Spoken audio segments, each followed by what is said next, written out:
ഒരാൾ വന്നിട്ട് എനിക്ക് സന്ധിവേദനയാണ് അപ്പോൾ ഇപ്പുറത്തിരിക്കുന്ന ആൾ പറയും അന്ന് അത് യൂറിക് ആസിഡ് ആയിരിക്കും, വേഗം തന്നെ യൂറിക് ആസിഡ് ചെക്ക് ചെയ്തോന്ന് പറയും.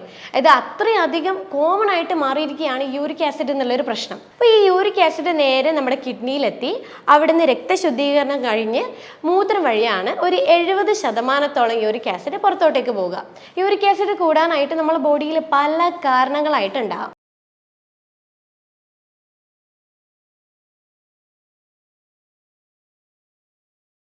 ഹലോ, ഞാൻ doctor Ashna's wellness clinic, Kannur, Koothuparamba. നമ്മുടെ ക്ലിനിക്കിൽ യൂറിക് ആസിഡിൻ്റെ പ്രശ്നങ്ങളായിട്ട് ഒത്തിരി അധികം ആളുകൾ വന്നിട്ടുണ്ട്. അപ്പോൾ അവരുടെ പ്രശ്നം എന്ന് പറയുമ്പോൾ ഒന്നുകിൽ നമ്മൾ കാലിൻ്റെ തള്ളവിരലിൻ്റെ ഭാഗത്ത് വേദനയും അതുപോലെ ഉപ്പൂറ്റി ആ മടമ്പ് ഭാഗത്ത് നീർക്കെട്ടൊക്കെ വന്നിട്ട് നടക്കാൻ പറ്റാത്തൊരു സ്റ്റേജിലായിട്ടാണ് കുറേയധികം പേഷ്യൻസ് വന്നിട്ടുണ്ടായിരുന്നത്. അപ്പോൾ ഇന്നത്തെ വീഡിയോയിൽ ഞാൻ സംസാരിക്കാൻ പോകുന്നത് എങ്ങനെ എത്ര പഴക്കമുള്ള ഈ യൂറിക് ആസിഡ് എത്ര എളുപ്പത്തിൽ നമുക്ക് കുറയ്ക്കാം എന്നുള്ളൊരു കാര്യത്തെക്കുറിച്ചാണ്. നിങ്ങൾ കേട്ടാണല്ലോ യൂറിക് ആസിഡ്. ഇപ്പോൾ ഒരാൾ വന്നിട്ട് എനിക്ക് സന്ധിവേദനയാണ് അപ്പോൾ ഇപ്പുറത്തിരിക്കുന്ന ആൾ പറയും അന്ന് അത് യൂറിക് ആസിഡ് ആയിരിക്കും, വേഗം തന്നെ യൂറിക് ആസിഡ് ചെക്ക് ചെയ്തോന്ന് പറയും. ഇത് അത്രയധികം കോമൺ ആയിട്ട് മാറിയിരിക്കുകയാണ് യൂറിക് ആസിഡ് എന്നുള്ളൊരു പ്രശ്നം. അപ്പോൾ എന്താണ് യൂറിക് ആസിഡ്? ഈ യൂറിക് ആസിഡ് എന്ന് പറയുന്നത് നമ്മൾ കഴിക്കുന്ന ഭക്ഷണത്തിൽ അടങ്ങിയിരിക്കുന്ന പ്രോട്ടീനും അതുപോലെ നമ്മുടെ ശരീരത്തിലെ കോശങ്ങളിൽ അടങ്ങിയിരിക്കുന്ന പ്രോട്ടീനും നമ്മുടെ ലിവറിൽ വെച്ച് വിഘടിച്ച് അതൊരു പ്യൂറിൻ എന്ന് പറയുന്ന ഒരു ഘടകമായിട്ട് മാറും.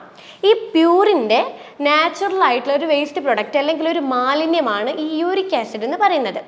അപ്പോൾ ഈ യൂറിക് ആസിഡ് നേരെ നമ്മുടെ കിഡ്നിയിലെത്തി അവിടുന്ന് രക്തശുദ്ധീകരണം കഴിഞ്ഞ് മൂത്രം വഴിയാണ് ഒരു 70% യൂറിക് ആസിഡ് പുറത്തോട്ടേക്ക് പോവുക.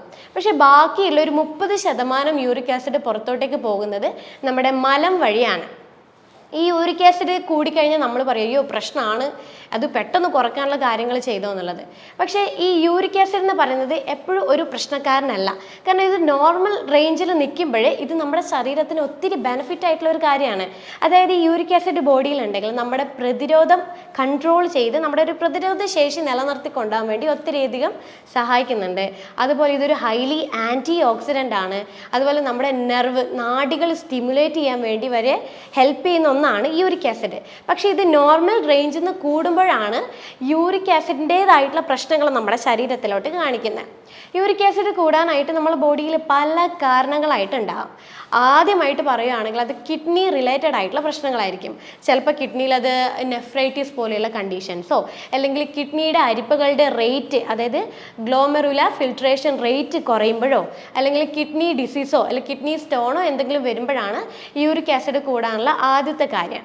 പിന്നെയുള്ള കാര്യം എന്ന് പറയുന്നത് ഹൈപ്പോതൈറോയിഡിസം, തൈറോയ്ഡ് റിലേറ്റഡ് ആയിട്ടുള്ള പ്രശ്നങ്ങൾക്ക് യൂറിക് ആസിഡ് കൂടുതലായിരിക്കും. അതുപോലെ ഹൈപ്പർ പാരാതൈറോയിഡിസം ഉള്ളവർക്കും യൂറിക് ആസിഡ് കൂടുതലായിരിക്കും.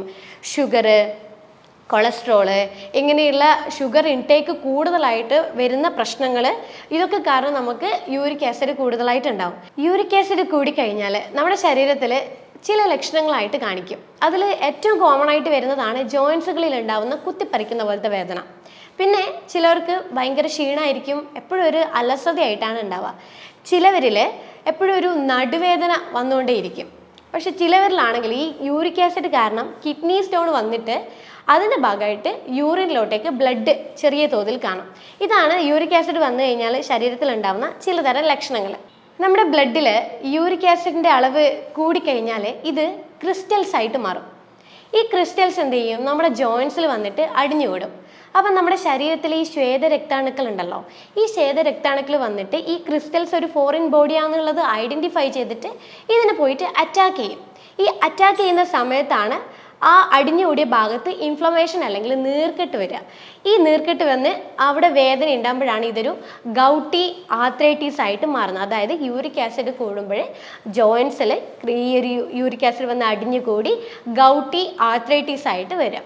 ഇത് തുടക്കത്തിൽ കണ്ടുവരുന്നത് നമ്മുടെ കാലിലെ തള്ളവിരലിൻ്റെ ഭാഗത്തായിട്ടാണ് ഈ ഒരു യൂറിക് ആസിഡ് കൂടിയിട്ടുള്ള ഫസ്റ്റത്തെ വേദന ഉണ്ടാവും. ഇതൊരു കുത്തിപ്പറിക്കുന്ന പോലത്തെ വേദനയും അതുപോലെ ഒരു മരവിപ്പൊക്കെ ആ ഒരു ഭാഗത്തായിട്ട് ഉണ്ടാവും.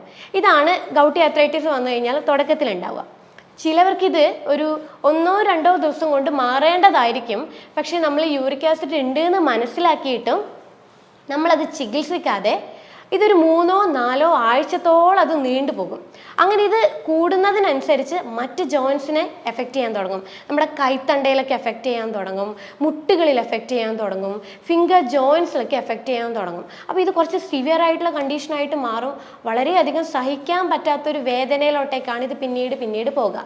അതുകൊണ്ടാണ് നമ്മൾ എപ്പോഴും പറയുന്നത് എല്ലാ 6 മാസം കൂടുമ്പോഴും നമ്മളൊരു ബോഡി ഹെൽത്ത് ചെക്കപ്പ് ചെയ്യണം. എന്തെങ്കിലും ഒരു പ്രോബ്ലംസ് ഉണ്ടെങ്കിൽ അത് നേരത്തെ ഐഡൻറ്റിഫൈ ചെയ്ത് നമ്മളത് ചികിത്സിക്കണം എന്ന് പറയുന്നതിൻ്റെ കാര്യം. ചില ആളുകളിലാണെങ്കിൽ ഈ യൂറിക് ആസിഡ് വന്നു കഴിഞ്ഞാലും ലക്ഷണങ്ങൾ ഉണ്ടാവില്ല. അങ്ങനെയുള്ളവരാണ് ഇത് തിരിച്ചറിയാണ്ട് പോകുന്നത്. അപ്പോൾ ഇത് തിരിച്ചറിയാതെ പോകുന്തോറും ഇത് പിന്നീട് കോംപ്ലിക്കേഷൻസ് ആയിട്ടാണ് മാറുക. ഇത് കോംപ്ലിക്കേഷൻ ആവുക എന്ന് പറയുമ്പം അത് ഹൃദ്രോഗവും രക്തസമ്മർദ്ദം പോലുള്ള പ്രശ്നങ്ങളിലോട്ടേക്കാണ് നീണ്ടു പോകുന്നത്. അപ്പം നമ്മളെപ്പോഴും ഏതെങ്കിലും ഭക്ഷണത്തിൽ നമ്മൾക്ക് എന്തെങ്കിലും ഡയറ്റ് മോഡിഫിക്കേഷൻ ചെയ്യുന്നുണ്ടെങ്കിൽ നമ്മൾ തീർച്ചയായും മനസ്സിലാക്കുക. കൂടുതലായിട്ട് നേരത്തെ ഞാൻ പറഞ്ഞ പോലെ കൂടുതലായിട്ട് പ്രോട്ടീൻ എന്തെങ്കിലും കഴിക്കുന്നുണ്ടെങ്കിൽ അതെപ്പോഴും മിതമായി കൊണ്ടുവരിക. അത്തരം കാര്യങ്ങളൊക്കെ നമ്മൾ എപ്പോഴും ശ്രദ്ധിച്ചിരിക്കേണ്ടതായിട്ടുള്ള കാര്യങ്ങളാണ്. പിന്നെ പറയുകയാണെങ്കിൽ സ്ത്രീകൾ ഈ പീരീഡ്സ് ആയിക്കൊണ്ടിരിക്കുന്ന സ്ത്രീകളിൽ എപ്പോഴും യൂറിക് ആസിഡ് ഒരു ബാലൻസ് ലെവലിലാണ് ഉണ്ടാവുക. കാരണം ഈസ്ട്രോജൻ എന്നൊരു സ്ത്രീ ഹോർമോൺ ഉണ്ട്. ഈ ഈസ്ട്രോജൻ എന്ന് പറഞ്ഞ സ്ത്രീ ഹോർമോണ് നമ്മുടെ ശരീരത്തിലേക്ക് ഉണ്ടാവുന്ന യൂറിക് ആസിഡിൻ്റെ അളവ് നിയന്ത്രിക്കുകയും അത് മൂത്രത്തിലൂടെ പുറത്തോട്ട് തള്ളിവിടാൻ വേണ്ടിയിട്ട് ഒത്തിരിയധികം ഹെൽപ്പ് ചെയ്യുന്ന ഒരു ഹോർമോണാണ് ഈസ്ട്രോജൻ. പക്ഷേ ഈ മെനോപോസ് കഴിഞ്ഞിട്ടുള്ള സ്ത്രീകൾ, അതായത് ആർത്തവ ചക്രം കഴിഞ്ഞതിന് ശേഷമുള്ള സ്ത്രീകളിലാണെങ്കിൽ ഈ യൂറിക് ആസിഡ് വളരെ കോമൺ ആയിട്ട് കണ്ടുവരുന്നുണ്ട്.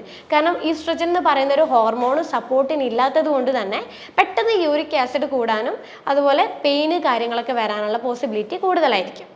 ചില ആളുകൾക്ക് ഈ യൂറിക് ആസിഡ് കൂടിക്കഴിഞ്ഞ് കഴിഞ്ഞാൽ ജോയിൻസുകളിലൊക്കെ ആയിട്ട് വേദന ഉണ്ടാവുമല്ലോ. അപ്പോൾ ചിലർക്ക് ഇത് കൺഫ്യൂഷൻ ആയിരിക്കും, ഇതെന്തോ ആമവാദത്തിൻ്റെ വല്ല പ്രശ്നങ്ങളാണോ എന്നുള്ളത്. പക്ഷെ നമുക്ക് യൂറിക് ആസിഡും ആമവാദവും തമ്മിൽ നമുക്ക് കമ്പയർ ചെയ്യാൻ കഴിയും.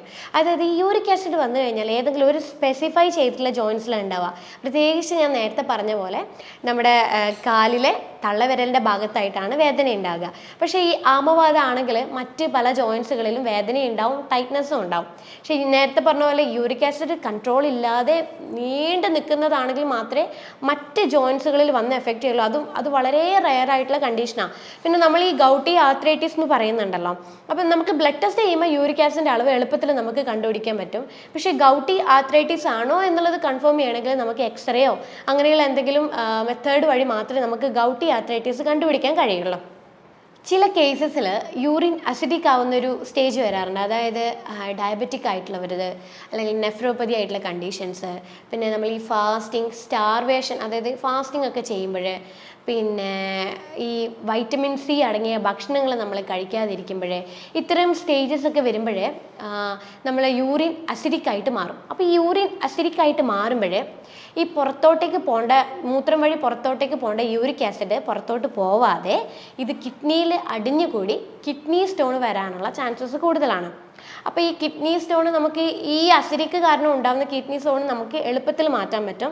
നമ്മൾ യൂറിൻ ഒന്ന് ആൽക്കലൈൻ ആക്കി മാറ്റുവാണെങ്കിൽ പെട്ടെന്ന് ഈ കിഡ്നി സ്റ്റോൺ മൂത്രം വഴി പുറത്തോട്ടേക്ക് പോകുന്നതാണ്. അപ്പോൾ ഈ യൂറിക് ആസിഡ് കൊണ്ടുണ്ടാകുന്ന ഈ ഒരു ബുദ്ധിമുട്ട് നമുക്ക് പെട്ടെന്ന് യൂറിൻ അസിഡിക് ആക്കി ആൽക്കലൈൻ ആക്കി മാറ്റിയിട്ട് നമുക്ക് കുറയ്ക്കാൻ കഴിയും. യൂറിക് ആസിഡ് ഉള്ളവർ ശ്രദ്ധിക്കേണ്ടതായിട്ടുള്ള കുറേ അധികം കാര്യങ്ങളുണ്ട്. നമ്മളിപ്പം ചില ആരോഗ്യ പ്രശ്നങ്ങൾ കൊണ്ടുണ്ടായതായിരിക്കാം, അല്ലെങ്കിൽ ചിലപ്പോൾ നമ്മുടെ ലൈഫ് സ്റ്റൈൽ ഉണ്ടാകുന്ന പ്രോബ്ലംസും ഉണ്ടായിരിക്കാം, അല്ലെങ്കിൽ നമ്മൾ വാട്ടർ കണ്ടൻറ്റ് നമ്മൾ ശരീരത്തിൽ മെയിൻറ്റെയിൻ ചെയ്യാത്തത് കൊണ്ടായിരിക്കാം. ഇത് ഏതെങ്കിലും ഒരു കാരണങ്ങൾ കൊണ്ടായിരിക്കും നമുക്ക് യൂറിക് ആസിഡ് നമ്മുടെ ശരീരത്തിൽ ഉണ്ടാകുന്നത്. അപ്പോൾ എങ്ങനെ യൂറിക് ആസിഡ് ഉള്ളവർ ഏത് രീതിയിൽ നമ്മൾ യൂറിക് ആസിഡ് കുറയ്ക്കാനുള്ള കാര്യങ്ങൾ ശ്രദ്ധിക്കണം എന്നുള്ളത് ഞാനൊന്ന് ഡീറ്റെയിൽ ആയിട്ട് പറഞ്ഞുതരാം. അതിൽ ആദ്യം നമ്മൾ ശ്രദ്ധിക്കേണ്ട കാര്യമാണ് ഹൈഡ്രേഷൻ. അതായത് നമ്മുടെ ശരീരത്തിൻ്റെ വെയ്റ്റിനനുസരിച്ചിട്ടുള്ള ഹൈഡ്രേഷൻ നമ്മൾ നിലനിർത്തേണ്ടത് നിർബന്ധമായിട്ടുള്ളൊരു കാര്യമാണ്. കാരണം നമ്മുടെ കിഡ്നിയിൽ വെച്ചിട്ടാണ് നമ്മുടെ രക്തശുദ്ധീകരണം നടക്കുന്നത്. രക്തശുദ്ധീകരണം നടക്കുന്നതിൻ്റെ ഭാഗമായിട്ട് നമ്മുടെ ശരീരത്തിൽ വേണ്ടാത്തതായിട്ടുള്ള കൂടുതലായിട്ടുള്ള കാര്യങ്ങളൊക്കെ നമ്മൾ മൂത്രം വഴിയാണ് പുറത്തോട്ടേ പോവുക. അപ്പോൾ യൂറിക് ആസിഡ് കൂടുതലുള്ള ആൾക്കാർ വെള്ളത്തിൻ്റെ അളവ് നിർബന്ധമായിട്ടും നിലനിർത്തേണ്ടത് ആവശ്യമായിട്ടൊരു കാര്യമാണ്.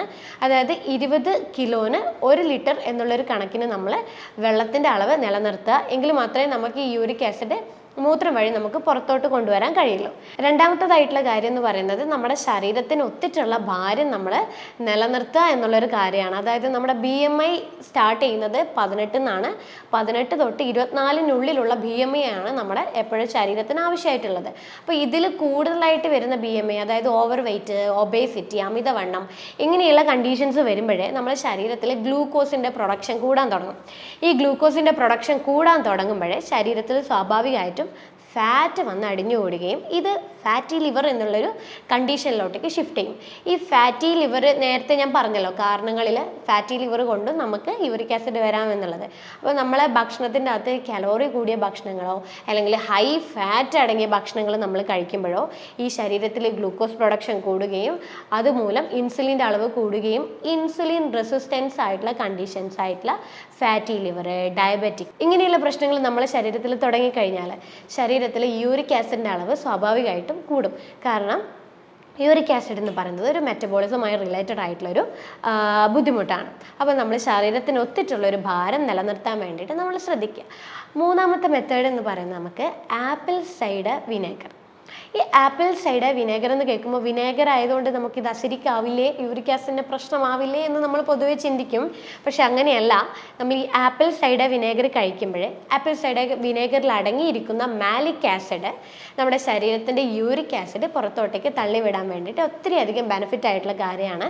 അതായത് ദിവസം 1-2 ടീസ്പൂണ് ഒരു ഗ്ലാസ് വെള്ളത്തിൽ നമ്മൾ മിക്സ് ചെയ്തിട്ട് ഒരു നേരം നമ്മൾ ദിവസവും കഴിക്കുന്നത് യൂറിക് ആസിഡ് കുറയാൻ വേണ്ടിയിട്ട് വളരെ ബെനിഫിറ്റ് ആയിട്ടുള്ള ഒരു കാര്യമാണ്. നാലാമത്തെ കാര്യം എന്ന് പറയുന്നത് ഞാൻ നേരത്തെ പറഞ്ഞതുപോലെ ഈ ഹൈ ഫ്രക്ടോസ് അടങ്ങിയിട്ടുള്ള ഭക്ഷണങ്ങൾ, അതായത് ചിലപ്പോൾ തേനാവാം, അല്ലെങ്കിൽ ഫ്രൂട്ട്സ് കൂടുതലായിട്ട് എടുക്കുന്നവരാവാം, അല്ലെങ്കിൽ ഡ്രിങ്ക്സ്, ഈ കാർബണേറ്റഡ് ആയിട്ടുള്ള ഡ്രിങ്ക്സ് കഴിക്കുന്നവരാവാം. അങ്ങനെയുള്ളവരൊക്കെ ഇത്തരം ഫുഡുകൾ ഫുള്ളായിട്ട് സ്റ്റോപ്പ് ചെയ്യാൻ വേണ്ടി ശ്രമിക്കുക. ഈ കാർബണേറ്റഡ് ഡ്രിങ്ക്സിലൊക്കെ ഹൈ പ്യൂറിൻ അളവ് കൂടുതലായിരിക്കും. അതുകൊണ്ട് തന്നെ അത് ഫുള്ളായിട്ട് ജങ്ക് ഫുഡ്സ് കാര്യങ്ങളൊക്കെ ഫുള്ളായിട്ട് സ്റ്റോപ്പ് ചെയ്യാൻ വേണ്ടി ശ്രമിക്കുക. പിന്നെ ഈസ്റ്റ് അടങ്ങിയ ഭക്ഷണങ്ങൾ നമ്മൾ ഫുള്ളായിട്ട് നിർത്തുക. അതായത് കേക്ക്, ബ്രെഡ്സ്, ആൽക്കഹോൾ ഇങ്ങനെയുള്ള കാര്യങ്ങളൊക്കെ നിർബന്ധമായിട്ട് നമ്മൾ ഭക്ഷണത്തിൽ നിന്ന് ഒഴിവാക്കാൻ വേണ്ടി ശ്രമിക്കുക. പിന്നെ ഈ വൈറ്റമിൻ സി റിച്ച് ആയിട്ടുള്ള ഫ്രൂട്ട്സ് ഉണ്ടല്ലോ, പ്രത്യേകിച്ച് ചെറുനാരങ്ങ. ഡെയിലി ഒരു ഗ്ലാസ് ചെറുനാരങ്ങ വെള്ളം നമ്മൾ വെറും വയറ്റിൽ ദിവസവും കഴിക്കുന്നത് യൂറിക് ആസിഡ് കുറയാൻ വേണ്ടിയിട്ട് വളരെ ബെനിഫിറ്റ് ആയിട്ടുള്ളൊരു കാര്യമാണ്. കാരണം ഈ വൈറ്റമിൻ സി എന്ന് പറയുന്നത് ആൻറ്റി ഓക്സിഡൻ്റ് ആണ്. അപ്പോൾ ഈ ആൻറ്റി ഓക്സിഡൻസ് നമ്മളെ ബോഡിയിൽ ഉണ്ടാവുന്ന ഓരോ തരത്തിലുള്ള പ്രശ്നങ്ങൾ പുറത്തോട്ടേക്ക് കളയാൻ വേണ്ടിയിട്ട് ഹെൽപ്ഫുള്ളാണ്. അതുകൊണ്ട് തന്നെ വൈറ്റമിൻ സി റിച്ച് ആയിട്ടുള്ള ഫ്രൂട്ട്സ്, പൈനാപ്പിൾ, അതുപോലെ ലെമൺ, ഓറഞ്ച് ഇങ്ങനെയുള്ള കാര്യങ്ങളൊക്കെ നമ്മൾ നന്നായിട്ട് ഭക്ഷണത്തിൽ ഉൾപ്പെടുത്താൻ വേണ്ടി ശ്രമിക്കുക. പിന്നെ ഈ ചെറീസ് ഉണ്ടല്ലോ, ചെറീസൊക്കെ ദിവസവും കഴിക്കുന്നത് വളരെ നല്ലതാണ്. ചെറീസിൻ്റെ ജ്യൂസ് ഒരു 10-15ഓളം ചെറീസ് ദിവസവും കഴിക്കുന്നത് യൂറിക് ആസിഡ് പുറത്തോട്ടേക്ക് കുറയാൻ വേണ്ടിയിട്ട് സഹായിക്കുന്നുണ്ട്. പിന്നെ നല്ലപോലെ നമ്മൾ ഫൈബർ റിച്ച് ആയിട്ടുള്ള ഭക്ഷണങ്ങൾ കഴിക്കാൻ വേണ്ടി ശ്രമിക്കുക. അതായത് വെജിറ്റബിൾസ് നല്ല രീതിയിൽ ഭക്ഷണത്തിൽ ഉൾപ്പെടുത്തുക. വെജിറ്റബിൾസ് നല്ല രീതിയിൽ നമ്മൾ ഉൾപ്പെടുത്തുമ്പോഴേ നമ്മളെ യൂറിൻ നല്ലപോലെ ആൽക്കലൈൻ ആവാൻ തുടങ്ങും. യൂറിൻ ആൽക്കലൈൻ ആവാൻ തുടങ്ങുമ്പോൾ സ്വാഭാവികമായിട്ടും നമ്മുടെ യൂറിക് ആസിഡ് പുറത്തോട്ടേക്ക് തള്ളിവിടാൻ വേണ്ടി വളരെ ബെനിഫിറ്റ് ആയിട്ടുള്ള ഒരു കാര്യമാണ്. പിന്നെ നമുക്ക് ചെറിയ കുറച്ച് റെമഡികൾ നോക്കാം. അതായത് ഈ യൂറിക് ആസിഡ് ഫേസ് ചെയ്യുന്നവർ എപ്പോഴും എന്തെങ്കിലും ഒരു ടിപ്സോ കാര്യങ്ങളോ ഉണ്ടോ എന്നുള്ളത് ചോദിക്കുക. എപ്പോഴും അത് ചോദിക്കുന്ന ഒരു കാര്യമാണ്. അപ്പോൾ നമുക്ക് വീട്ടിലിരുന്നുകൊണ്ട് തന്നെ ചില റെമഡീസ് വെച്ചിട്ട് നമുക്ക് യൂറിക് ആസിഡ് നാച്ചുറലി കുറയ്ക്കാൻ പറ്റും. അതായത് ഈ ചിറ്റമൃത് എന്ന് കേട്ടിട്ടുണ്ടല്ലോ, നമ്മളെ ചില വീട്ടിലൊക്കെ വളരെ കോമൺ ആയിട്ട് കാണുന്നതാണ് ചിറ്റമൃത്. ഇതിന് ഷുഗർ വള്ളി എന്ന് പറയും. പക്ഷേ ഈ ചിറ്റമൃത് എന്ന് പറയുമ്പോഴേ അത് നമ്മളെ ശരീരത്തിൽ ഉണ്ടാവുന്ന നീർക്കെട്ട് കയറിയിട്ടുള്ള ബുദ്ധിമുട്ടുകളും ഈ ഗൗട്ടി ആർത്രൈറ്റിസിൻ്റെ വേദനകൾ കാര്യങ്ങളും യൂറിക് ആസിഡിൻ്റെ അളവൊക്കെ കാര്യങ്ങളൊക്കെ നല്ലോണം കുറയ്ക്കാൻ വേണ്ടി ഹെൽപ്ഫുള്ളാണ്. അപ്പോൾ ഒരു തണ്ടും അതിൻ്റെ ഇലകളോട് കൂടിയിട്ട് നമ്മൾ ചിറ്റമൃത് എടുക്കുക. എന്നിട്ട് തലേ ദിവസം രാത്രി ഒരു ഗ്ലാസ് വെള്ളത്തിൽ നമ്മളത് പൊതിർത്ത് വെക്കുക.